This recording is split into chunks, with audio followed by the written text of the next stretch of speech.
Tzeentch bestows the glorious. What up, my freaks? RuinusInsight here with part 35 of my Total Warhammer 3 Kairos Fateweaver Immortal Empires campaign. So as we saw last time, Kairos has nearly destroyed the forces of both Khemri and the forces of Arkan. Arkan has one army, though he is building more. I don't imagine we'll have too much trouble with his faction anymore. Not that we ever had too much trouble with his faction, mind you. In addition to that, with Fire having taken the Citadel of Dusk and then moved on to Dusk Peaks, it is most likely that we will soon be fighting lots and lots of lizards, which we did come here for, so we should enjoy it. In fact, we need to do a second army because Lustria cannot be taken by one lord, I would think. We'll have to figure that out as we go, though I think a few more turns getting the amount of money that we're getting should be good. Plus, we can build an army out here at the Sinhal Monolith, as we do have a decent amount of military buildings here. Too bad we lack the chariot building. I did want to build the chariot army. We'll have to think about this, though. What do we have here? We have Chaos. Oh, actually, no, we do have the chariot building here, which is why we built that originally. Okay, that's interesting. And we do have the Chaos Warriors of Tzeentch, but not the Chosen. You know what? Let's upgrade this Doomhold right now. We don't really need the Soul Grinders in this army, or at least I wouldn't think that we do. Or if... On the other hand, Soul Grinders might be fairly useful here. But yeah, let's just do that, and then in 5 turns we'll start getting a new army up to attack Lustria. To address the comments with regards to the dwarfs, the army that will deal with them will be getting here eventually, though I suppose we should say Iber could handle them as well. The thing is, right now they're not fighting us, and I'd really rather allow them to continue fighting Grimgor, who's the most powerful faction on the map. As long as they want to be embroiled in a war against him, we're fine, and we're not losing like 10k extra gold per turn to field an army, plus the supply lines as well. So we'll leave it be, at least for a little while longer. Though perhaps if we could get to the Knights of Kalador fighting the Bloody Hands, this would also be beneficial to us. In fact, wait, let's just see here. Winds of Magic Manipulate, no, Changing of the Ways. Not break alliance, because, 2 more turns until Force War. Okay, we'll wait for 2 more turns and maybe we can make that happen. In the meantime, let's see if anybody else needs to move right now. Iber is stuck sieging the old Grump. Adamantus, you need to keep moving north because we need to see what's going on up here. Lots of Itza by the looks of it. And what the heck is this? He's got 2 Troz Necrotects up north. Why? And that's very strange, but okay. And it does look like Itza owns quite a bit of Lustria as well as the Cult of Sotek, and they will most likely declare war on us, which is significant because there's potential for both them and the Cult of Sotek to go across the sea and attack our relatively undefended or our new territories in the Great Desert of Araby and the coast of Araby as well. Yeah, that's going to be interesting. Oh, we might need to put an army here and maybe even sail out from here to attack these guys. We'll see when Itza declares war on us. Other than that, I don't believe there's too many units to move. Korvum, you're still heading out here to Bitter Bay and then through to Nagashazar. And I believe we just need to do buildings now. Alrighty, so to buildings we go. First of all, Kasabar. Did we do you last time or are we waiting on you? I forget. Where's Kasabar? Should be down here. Yes, okay, we've got that upgrade going, so we are good here. Alright, let's do it through everything then. Barrier Idols, you're fine as you are. Capes, Dusk Peaks, yes. Where are Dusk Peaks? Oh, yeah, you definitely need walls. No doubt about that. Actually, in fact, while we're here, Winds of Magic Manipulation, let's get the Capes maxed out because we have a Lord there and we might as well keep him maxed out as well. Great Mortis Delta, you're okay. Al-Haik and Kofur, oh. Wait, we can actually get the, I didn't even know we could get the Kofur docks. I thought we wouldn't be allowed to, but I guess it's just like Bordelot Harbor and Ehrengrad Harbor and Marienburg Harbor, so yes, we can. Alright, well, that's just swell. It'll mean walls here and then spices, or actually money. Because we don't really need the spices. Phyrus, obviously, walls. And Al-Haik, I guess, the walls as well. Everything's gonna be walled up. We can also get the... keep getting Egram's contrivance algorithm, though we'll have to systematically switch everything very shortly. Okay, back to building. Part of the jungle, you're ready to go and get some things up and running. Sure. Your growth is fine. You don't need military buildings until you switch to Dimensional Cascade, so that's going to be in a while. You don't need walls. Actually, you don't really need anything here, do you? And we can't really make anything grow. There's nothing that would benefit us nearby, would there? And Tzeentch corruption adjacent provinces wouldn't help because you're already surrounded by corrupted provinces. So really, it's only military buildings here, which I guess we'll do later. I mean, I guess these two at least are cheap, so we could start with these. And then build 1, 2... Oh, damn. Oh, actually, we could build all 5 military buildings at Orion's camp. Oh, that's neat. In fact, it almost makes me want to switch you to this immediately. Huh. Although, we still have to wait. Nah, fine. Just keep doing it this way. If we could build all 5 military buildings here, that's just swell. Makes me want to take a few more of these territories, like, for example, the Forest of Gloom. Yes, definitely some use for those. Bitterstone Mine and Dragonhorn Mines. I'm going to go ahead and upgrade Dragonhorn, because Bitterstone's most likely to be attacked by Viola Nord, as it does seem she's trying to head out this way. Hopefully she goes for Garrulus instead, and gets us a nice battle. We'll have to level them up before we do that as well. Ekrinda, you can have walls, and we'll keep upgrading everything here. Cracked Land, El Kelebad, yes. I was about to say hold on for Black Tower of Arkham, but no need. It's only Khemri that we need to hold on to for 2 more turns, so we won't upgrade anything there. Golden Pass, you just got military stuff. You have got other stuff that isn't military. Good. And in 4 turns, we can turn you towards the Dimensional Cascade. Quixotle, 5 turns. Alright, we'll have to have money for all these upgrades. You are good Shifting Sands, at least until you get to Cascade. Karag Orud, you're still ready for an upgrade, but still really expensive. The rest of this, I guess we can wait until you are cascaded. Kingdom of Beasts, you're good. You are not cascaded yet, so we will be ignoring the rest of this, and this. I'd rather save up the money to upgrade Karag Orud and other stuff. And yeah, we got some military buildings that need to be built, but I think we've got the main ones that are needed right now well. Also, Occam's Forever Maze, yeah, you're a little bit too far to do those upgrades, at least for now. I was thinking Teotiqua. You're getting those Fiery Servants, you already have the Cult of Change. Maybe this is the one place that we really want to upgrade everything here. Yeah, let's do that. Let's start with the Doom's Hold, and then we will do Inchoate Forge last here. Next turn, together with this thing. So at least 1 province is good, because this is where we'll be building up Kairos's reinforcements. Alright, that looks good to me. We got, a few places are dropping in control, but they won't drop past steady, so it doesn't matter anyway. It's not like the game really punishes you. I believe that's it, so let's just make sure that we have items and points assigned for the inevitable fights next turn. You have 2 points to apply. You have Legion of Doom, Standard Die, Forsaken Pink Horrors, though that'll be switched out. You have Monstrous Strength, so I guess we can get you Freakish Mutations right now. And Malevolent Ranger would buff our fire units as well, right? They count as missile units, I would imagine. Yeah, Monstrous Missile Infantry. So this would benefit them. And I don't think there's anything else that would be super useful here. Well, you know, Tzeentch's Firestorm, potentially. And you are on your disc, so you're good as you are. You get your Malefic Sorcerer, anything else? Nah, I think we're okay. You know what, let's get Malevolent Ranger. It won't do anything for us this battle, but, well, actually, you know what? If we're heading to Arcane Conduit, you know what, let's get Earthing. We do overcast Pink Fires a lot. Let's get Earthing, then Arcane Conduit, and then we'll get Malevolent Ranger. It's not like we benefit from it right now, anyway. Alrighty, next to you. Magical Reserves or Earthing as well for you. Yeah, you do overcast Piercing Bolts. Yeah, fine. Earthing for you as well, buddy. Don't need to be miscasting. Now, what do you have? Obsidian, Trinket, and just a bunch of garbage. And honestly, your stuff was kind of meh as well. Though the Forbidden Rod, to be fair, quite useful. We just don't have the items, really. Warp Mirror, Expert Charge, Defense and Charge, Reflection, kind of meh. Yeah, see, yeah, this is... We just need old Grump Slayer. We just need old Grump Slayer. And we just don't have enough items. And yeah, we could fuse a few of these, but... Actually, you know what? Obsidian trinkets, you get fused right now.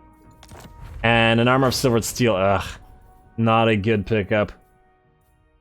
Iron Curse Icon I'd like to keep. You know what? Go for the Swords of Striking as well into an Obsidian... Oh, you gotta be kidding me. Garbage. Obsidian Lodestone, basically useless for us. Pigeon Plucker Pendants can be okay, but you know what? We can't afford to keep these. Trickster Shard, also kind of meh. Let's try to turn these into something more useful. Although I do like the miscast base chance, but reduction I mean, but meh. And another Warp Mirror. You know, it's not worth it. It's just not worth it. If we could get something like a Crystal Pendant instead, 14% ward save over Expert Charge Defense and Charge Reflection. And yeah, Charge Reflection is good. It's quite good, don't get me wrong. It's just, I wouldn't be putting this on a Lord over something like that. So let's fuse these and hope we get something better. Abhorrent Lodestone. You gotta be kidding me. Wait, what? What? This is terrible. Miscast base chance minus 10. Isn't the miscast base chance reduction on the green, the thing that we just deleted, 20? Why is this so trash? Why are items like this? Who did this? That's awful. Yeah, okay, well, we'll have to turn it into something better. Damn. Although it does feel like this is, those things, wait. Miscast base chance minus 20 plus an active ability over the blue item, which is just miscast base chance minus 10. What the heck? Okay, somebody needs to fix their items, because somebody, they don't know what the heck they're doing. Oh well. Alright, Fire, Greater Arcane Conduit, this is what we've been wanting for you, and you might as well get Tzeentch's Firestorm. Yeah, there's still a fair few things here that we need to get, but your army is still a little bit too Chaos Warrior heavy, and for now, it can't really switch. We could obviously... Oh, actually, we could potentially build up an army that makes better use of what Fire has, and simply switch these units to his ally, whoever comes to Lustria. Because obviously a Cursed Cores doesn't really benefit, and really nothing in your tree really benefits these guys. You know what? That should be good. We're just not gonna do anything with your items. You, Mentash, let's upgrade you as well. Get you scouting, because we need items. And you have Searing Doom. We do want Glittering Robe, though. Because Fire is an Tzeentch caster. No, the Iridescent Horror also can cast. And you do have Glittering Robe maxed out. Alright. I don't remember why I have 2 metal casters in here anymore. Maybe it was just an opportunity. Oh, because you needed to get scouting, but also the Chaos War Shrine on somebody, and we didn't have cultist capacity, did we? Alright, fair enough. Let's get you... Let's get you Metal Shifting, and let's get you Fated Protector, I guess, to buff up the entire army. And that's all we can do. And then lastly, you, my friend, are on your disc, not on your Burning Chariot. Gotta be careful with that again. And I guess you can have... I guess we're moving towards Arcane Conduit. Fine, just get Transmutation of Lead, as it's unlikely that we'll be using Final Transmutation over Fire's damaging spells. Alrighty, that looks good to me. Let's end the turn and let's see where we get attacked. Hopefully this guy doesn't actually just siege us. That would actually be a lot more annoying. You know, what we could do is move out of the settlement, but then, as somebody suggested, but then we heal a lot less. So if they don't siege, if they're afraid of doing this, and then we'll heal a lot less. Because this guy, I'm pretty sure, can run in. Do we risk it? But if we get sieged, we'll suffer attrition anyway. Yeah, you know what? Fine, stand out here. And you can't switch to anything. Okay, well, that is as it is. Now we can end the turn. Building upgrade available. Commandment. Okay, apparently not. Commandment in the Citadel of Dusk is gonna have to be the Architect's Theorem, at least for now, and then we'll obviously switch that out after. Okay, now, unless I'm mistaken, we can end the turn. We could actually use one of our Unholy Manifestations, Magic Flare, if we wanted to. The only problem is that neither of these two armies benefit from it a crazy amount, because neither of them have a lot of ranged units. So I think we'll hold off, and we'll just go. I'm extremely salty about that blue item, I gotta say. Oh, look, he took Valea's Sorrow. Good job. Granted, we told him to do it, but still, good job. Agrul, Migdal, the barrier idols, besiege. No, that's us sieging. Every time. And it looks like our dwarven friends are not going to sally out. Lovely. Ooh, Wurzag might be fighting Skarbrand shortly. Interesting to see what Skarbrand will do about all this. And has Cult of Sotek moved? Did they? Huh, I guess they wussed out. Okie dokie then. Ally occupies settlement, sure. Great Incantation, Confederation, none. What? Did you really wuss out that much? Oh wow, that's just irritating. Why would you do this? I was really banking on a fight with you. So what the heck is she gonna do now? I honestly have no idea. Damn. Hero action success chance, yeah, that's great. This isn't as great. Can we move somewhere here where there isn't attrition? Looks like towards the edge of the coast. Okay, okay. It looks like she sailed out from here and is going up north. Are they at war with the Bloody Hands? They are not. Chaos awaits. I don't understand you. AI. Alright, fine, move here. We'll go into ambush. This most likely won't work, but at least it'll be away from where the enemies can attack us. We'll probably have to book it back to Bitterstone Mine shortly. So let's upgrade this while we're here.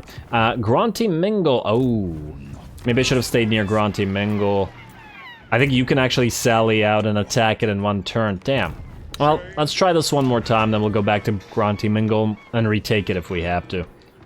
I feel like maybe we shouldn't even spend money on this, but you know, it's not that much. So if we lose that money, it's not going to be a big deal. We'll wait until the walls are up before investing any more in it, though. And aha, you ran away, but Thorek remains here. So what we need to do now is have Vindex, which is the one that we want to get this. So you are going to break the siege. We don't even need to fight this week. Break the siege. I fight on my terms. Alrighty, then we will send... Ooh, wait.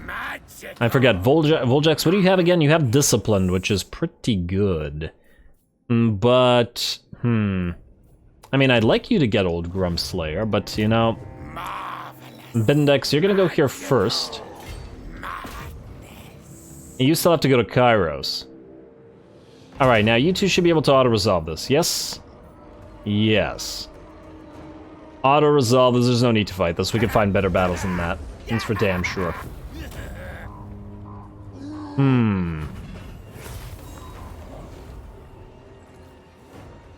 Okay, we're a little bit damaged, we'll have to back up, but what we can do is sack the place, obviously. Alright, now you have Old Grumslayer, as we wanted. Then, ally mission successful. Scroll of Shielding, yada yada yada. Okay, now Vindex, I want you to move right here. I want you, Voljax, to recruit more blue or pink... Wait, what kind of horrors for you? Honestly, we probably won't even need to use blue horrors. Maybe we'll just change them all to pink horrors here. Although, how long would it take you to get some iridescence? 2 turns. I don't like that very much. Although, on the other hand, maybe. You, Iber, you also need to heal, but you don't necessarily need to heal here. I think these guys should be able to handle the remnants of this little dwarven faction.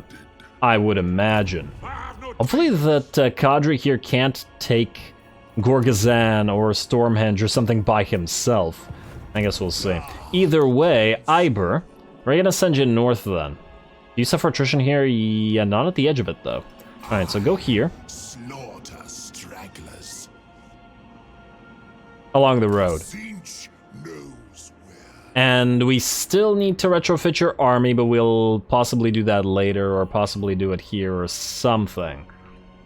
We'll do something. But somebody will ferry over your units. You might as well go north and deal with the Bloody Hands, which will allow you two to stay here. Fine, just put some more pink horrors then. Yeah. You build more pink horrors to transfer, and then we'll siege again until this guy gets his lord up and running. Though we need to make sure that we actually catch... do we send Voljax to catch this guy instead? They don't heal that much, though. Yeah, you know what? I fear that we need to catch him. Because if we don't, Thorek's gonna replace him. And I don't like that. So go here. Vindex will siege Agrul Migdal again and simply stay sieging it. And the reason for that is we'll wait for whatever turns with this garbage little army that doesn't really need to do anything until we go there, to the dwarfs.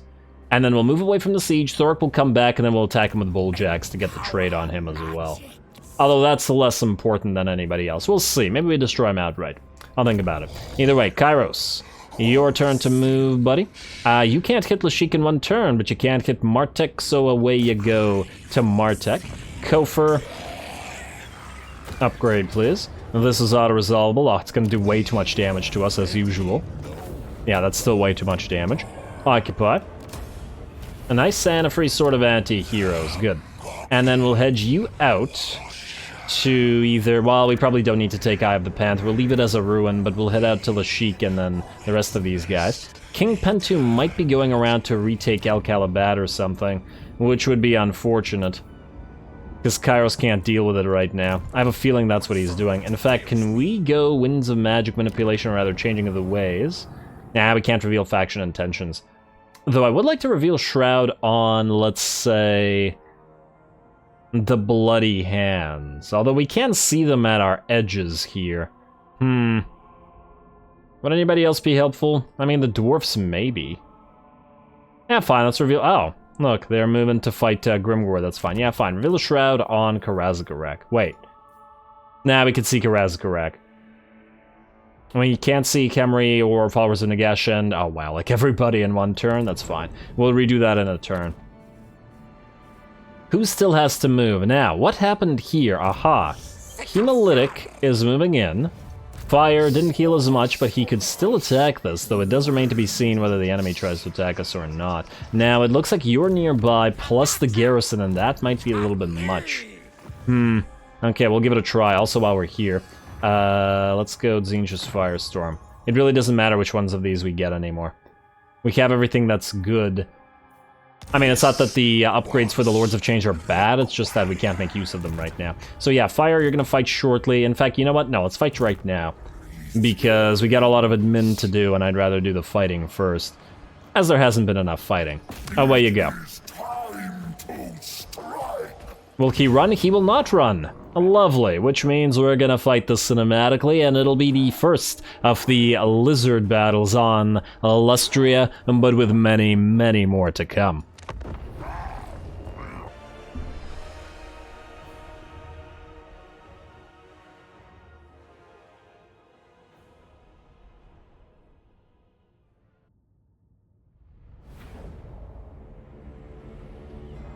They will never ascend to greatness. Turmoil and death is all they will know. Alrighty, well apparently they will never ascend to greatness. Here we go, first of the battles in Lustria against the Lizardmen. We got our little unit of Skink Skirmishers and Grendelarden the Kroxigor Ancient, whereas the main force, made up of a decent amount of flyers, as well as a decent amount of Kroxigors, is going to be coming in a minute and 6 seconds. We're going to be waiting for them, however. There is really no need to move out all that way. They're going to come to us. The Flesh Hounds as well as the Knights are going to be waiting in the thick Lustrian jungle here, and they're going to, you know, sally out and annoy the enemy when they're being broken upon our main force. Speaking of the main force, we've opened up a small area for our Flamers and our Poison Wind Globadiers to attack the enemy. Hopefully they get essentially blobbed up in these areas. I was hoping that the Flamers wouldn't need this, like handgunners or something like that, wherein you would typically do such a thing, but the Flamers have a bad habit of hurting your own units, so it seems to be better doing this sort of thing. Poison Wind Globadiers are probably going to hurt your own units no matter what you do, so that's probably not going to make much of a difference. Otherwise, we have a few nice little terrain pieces. This rock is like a impassable terrain object, and then we have this temple here, so we can't be attacked from this side here, and while we can certainly be attacked from this side around like that, we do have our hurt units here waiting in the sides, and the enemy would have to get past our knights to do so. Plus, it's not like they have any cavalry anyway. Anyway, it looks like the main enemy force has arrived onto the field. We're gonna start it off by popping a Firestorm of Tzeentch shot. I'm trying to do some damage. Unfortunately, it looks like one of them is going to move away. Come on, hit those Saurus warriors at least a little bit. Ah, they moved away. Well, this one might move through some of them. Yeah, unfortunately, it seems that we had bad luck with the vortexes there, which is why I don't like the spell nearly as much as I like Infernal Gateway, and why I use Infernal Gateway so much more. Obviously, if the enemy had been blobbed up a little bit more, that could have done a lot more damage, but alas. I mean, they have a nice blob here, which we'd love to get some pink fires and blue fires into, but unfortunately we are being chased by all the enemy aerial units here, and there are quite a few. And obviously fire doesn't want to be fighting in the air, so we're just gonna run the heck away back to our main forces. And then hopefully we'll have some support from our fire or our ranged units to deal with all this nonsense. Huh. I didn't notice that the, wait, does that count as a halberd? Are you wielding a halberd? It just says flying cavalry. What weapon are you wielding? Huh. Hard to tell. It's halberdy to me, but I'm not entirely sure. Well, either way, wait, do you have an anti-large? No, you have anti-infantry, so no. Interesting. Well, back to it. Keep chasing fire and into the fire, as it were. Alrighty, here they come. The wings over the horizon, or cresting over that hill, though the rest of the army is nowhere near us. And here we go, we're going to start the support with those pink fire shots, although many of them are going to go wide. The Poison Wind Globadiers and the Flamers are gonna go for the regular Pterodon Riders, well, regular Fire Leech Bolas, but not the Enemy Lord, while the Enemy Lord appears to want to continue chasing our own Lord around, which is just fine. If he's gonna keep doing that, we can just keep flying around, because they're roughly of speed, though I think he is a little bit faster than us, while the Pterodon Riders die, and then we can go after the Lord. Oh, and it looks like the Lord has decided to go after our little iridescent horror here, which is just fine. It landed in a really bad place because the pink horrors can hit it in the back, while to the front it has our halberd wielding Chaos Warriors. So I don't think that this was a good idea. In fact, to keep it right here, we're gonna pop that Gaze of Fate upon it and just make it stuck. There we go. Alrighty, well, I don't imagine that Lord is going to be around for too much longer. It's already nearing to half HP and is actually wavering and about to rout. The other enemy Lord has moved in, however. Grendelarden has charged our units of Chaos Warriors. We're getting...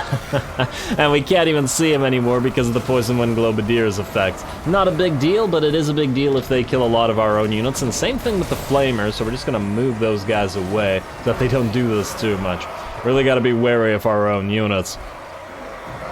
And it looks like the enemy Lord is down in the press here, so now we just gotta go for Grendelarden. We'll do this in melee. He is only level 1, even if he is a Kroxigor Ancient, so not all that concerning. There you go, you get him, Fire. And even with a little bit of help from your Chaos Sorcerer there. I gotta love the armor on the Kroxigor Ancients, though. The headpiece in particular is pretty damn amazing. Definitely gotta build some of these guys next time I play the Lizards. Hey, little buddy. Awesome model, awesome armor, about to be dead. Let's see, yeah, well, 30% HP and dropping with those pink cores, though the rest of the enemy army is nearly here. Oh, and there's one Chaos Warrior that got dragged along by his charge there. And he's running back to his battle lines. We do have blue fires hitting him in the back as well, though we are taking shots from the enemy skirmishers for our trouble. And come on, one more blue fire, finish this. Or maybe not. Cast it. There you go, and will this do it? It will not. Okay.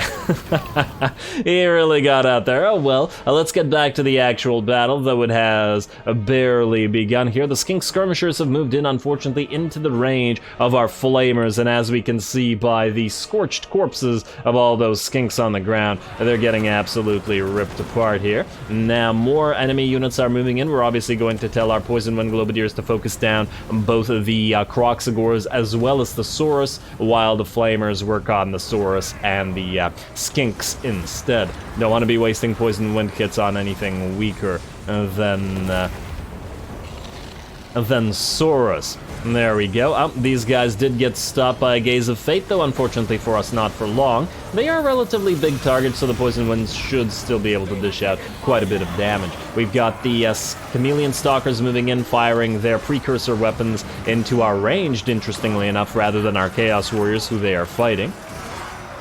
Though I do imagine they should be just fine here, presuming that our own flamers don't kill all of our own troops.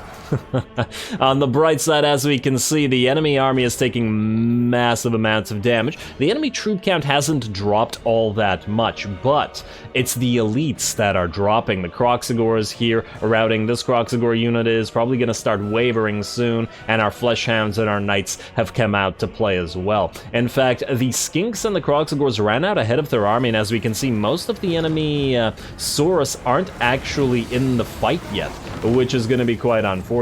Ooh. Flames and Knights moving in at the same time. Fortunately, the barrier should protect us from that. The Knights are actually going for the Skinks here and aren't going to bother fighting the Saurus with spears. We can have the Flamers kill those slow-moving lizards. There we go. Good job to the Flamers. Let's see how these Kroxigors are doing. They are wavering and very tired, and they've done a decent amount of damage to our Chaos Warriors of Tzeentch with halberds, though once again I do imagine some of that damage was our own unit. The enemy tried to run in various blobs into this direction, as in their wavering or routing units were escaping this way, and then we popped a Firestorm of Tzeentch on top of them, as I do believe the AI doesn't dodge those spells when they route like that. Also, the enemy Skink Chief came out to play and instantly got hit by a bunch of Poison Wind Globadiers, as well as a bunch of Pink Horrors, so that's going well for us as well, and I do imagine that this battle will be over very shortly. Flamers have moved around to continue hitting the Saurus Warriors in the sides and the back, and just like that, the enemy army routs. Very nice. Yeah, you gotta love the combination of Flamers and Poison Winds. They deal a lot of damage, and they essentially cover each other's weaknesses as to the targets that they want to go after. Not entirely sure why these Flamers are trying to move into melee, considering I think they still have at least a little bit of ammo left. Burninate these guys now. Together with the Poison Winds. There we go, that's much better.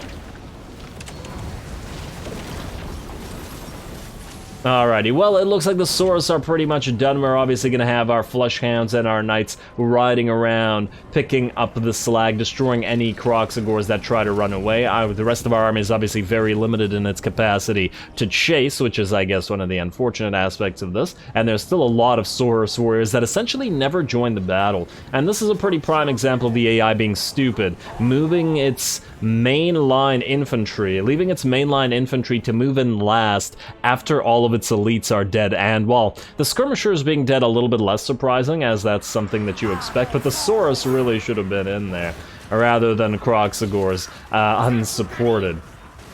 Oh well. Well, that's the AI for you. Let's speed up the rest of this while we give chase. It's probably going to take a while, as there is once again quite a few Saurus to chase down. And a lot of work both for our limited amounts of Fleshhounds and Knights here. Alright, there we go. Knights are chasing down the Saurus. You think the jungle is your ally. Alrighty. And away they go. I guess in theory they, our melee, or rather our Knights would be slowed down by being large units in the forest, but not so slow that they can't catch the much slower Saurus. Actually, what speed does Saurus run at? 31, I mean, it's still standard infantry speed-ish. It's actually slightly faster than our Chaos Warriors, but still very, very slow, having moved all the way from the other edge of the map, while the Kroxigors outpaced them considerably. Alright, nearly done here. Couple more enemy units to kill, and I believe there we are. And now I'm just scratching my head here. Close victory. I really don't see it. We had plenty of mana. We did run out of ammunition on the flamers, but I really don't think the damage was too much. But let's find out for sure.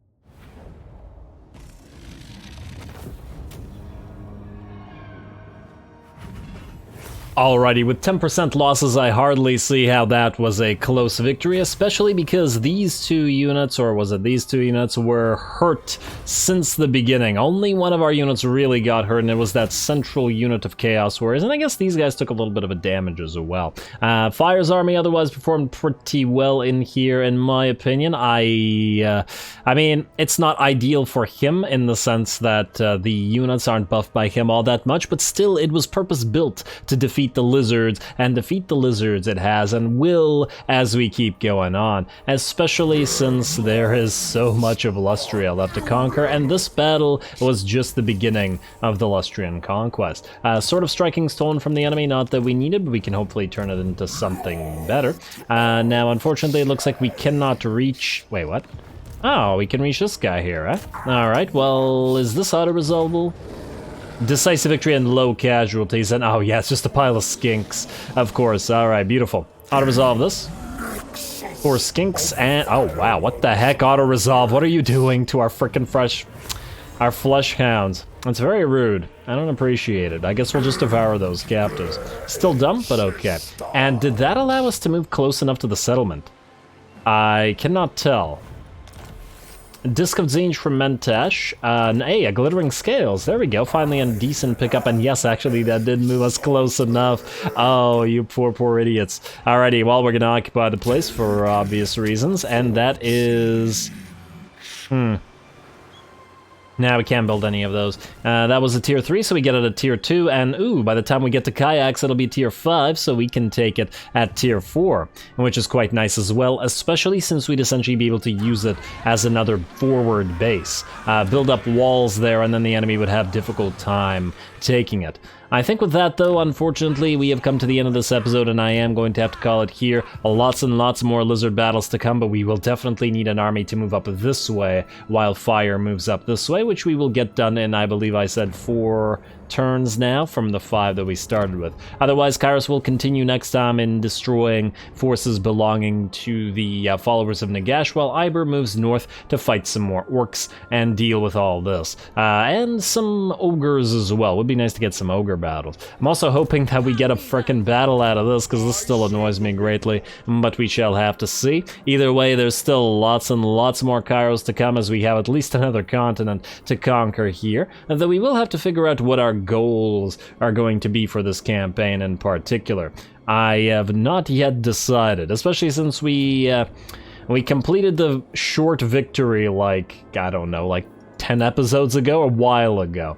In fact, for the long campaign victory, we need to destroy basically all the other demon factions, and that's a little bit annoying. And to achieve that, most likely what we would have to do is transfer a settlement up here like Blackrock, and then build up a new territory up there, with lots and lots of military buildings, which may be a decent way to go, especially as if we were to take over some of the territories here, we could transfer them to Clan Moors and fight with them. I mean, there is a possibility, though the Fecundites are going to be very difficult to reach if we want to do it this way. And the Poxmakers. Well, I guess we could sail to the Poxmakers at least. Seducers of Slaanesh, also very, very difficult to reach. And it depends. I wonder how well they're doing up here. I don't see any corruption in the center here. There is still corruption up north. It hasn't advanced through to Yvresse, so they're not destroying everybody, but they're clearly doing okay and are still alive. Well, anyway, we'll figure that out as we go, and if anybody has suggestions for other potential goals that we could have, please do let me know. Otherwise, stay tuned for more. Don't forget to leave a like and comment. All glory to the algorithm, and thanks for watching.